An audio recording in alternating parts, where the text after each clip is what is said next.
मध्य प्रदेश के मुख्यमंत्री मोहन यादव ने कहा, BML लिमिटेड बेंगलुरु, जो कि भारत सरकार का एक सार्वजनिक उपक्रम है, हमने एक अत्याधुनिक रेलवे कोच निर्माण इकाई शुरू करने का फैसला किया है, जिसमें रेल मंत्रालय के साथ साथ रक्षा मंत्रालय और मध्य प्रदेश सरकार भी शामिल है। हमने रायसेन जिले के भोपाल से लेकर वेल्ट में जमीन आवंटित की है। इस परियोजना के लिए करीब 60 हेक्टेयर से अधिक जमीन आवंटित की गई है। 1800 करोड़ रुपए के निवेश से ये पूरी परियोजना स्थापित की जा रही है, जिसके जरिए लगभग 1575 लोगों को रोजगार मिलने की उम्मीद है। ये पहली अत्याधुनिक rail coach factory Madhya Pradesh में ही बनाई जाएगी। इसके आधार पर मध्य प्रदेश को देश के रेलवे निर्माण में महत्वपूर्ण स्थान मिलेगा और आधुनिक विनिर्माण तकनीक आएगी।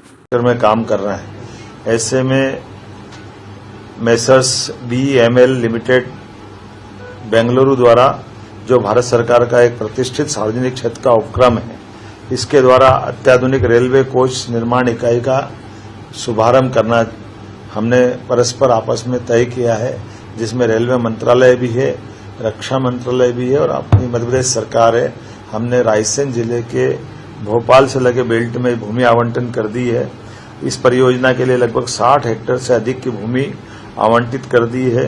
1800 करोड़ अर्थात 1800 करोड़ का निवेश कर ये पूरी परियोजना स्थापित हो रही है, जिसके माध्यम से लगभग 1575 लोगों को रोजगार मिलने की संभावना है और मध्य प्रदेश में इस प्रकार की पहली अत्याधुनिक रेल कोच फैक्ट्री का यह निर्माण होगा, जिसके आधार पर देश के रेलवे के विनिर्माण के मानचित्र पर मध्य प्रदेश को एक महत्वपूर्ण जगह मिलेगी और आधुनिक विनिर्माण की तकनीक आएगी। इस अवसर पर मैंने माननीय रक्षा मंत्री जी से और रेलवे मंत्री जी से निवेदन किया है कि इस कार्यक्रम का शिलान्यास में वो पधार करके भूमि पूजन करें, ताकि शीघ्र अतिशीघ्र ये योजना पूरी होकर के हमारे लिए ये बड़ी उपलब्धि राज्य और देश के लिए माननीय प्रधानमंत्री जी के माध्यम से मिलने जा रही है।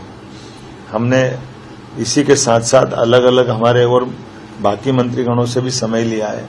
अब से कुछ समय बाद मैं स्वास्थ्य मंत्री से मिलने वाला हूँ, माननीय गृह मंत्री जी से हमारी मुलाकात होगी, माननीय कोयला एवं खदान मंत्री, माइनिंग सेक्टर के लिए भी मध्य प्रदेश की अलग अलग ऊर्जा के साथ माइनिंग की भी आवश्यकता है, ऐसे कई क्षेत्रों में हम काम कर रहे हैं। उसी प्रकार से कानून एवं न्याय मंत्रालय के मंत्री माननीय अर्जुन मेघवाल जी से भी हमारी मीटिंग होने वाली है। कुल मिलाकर मध्य प्रदेश सभी क्षेत्र में समान रूप से काम कर रहा है।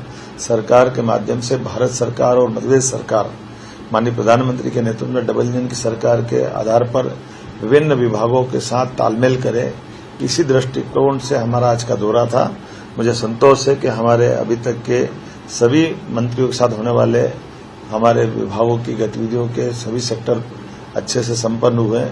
इसी प्रकार से उम्मीद करेंगे कि आपका सबको सहयोग मिलेगा।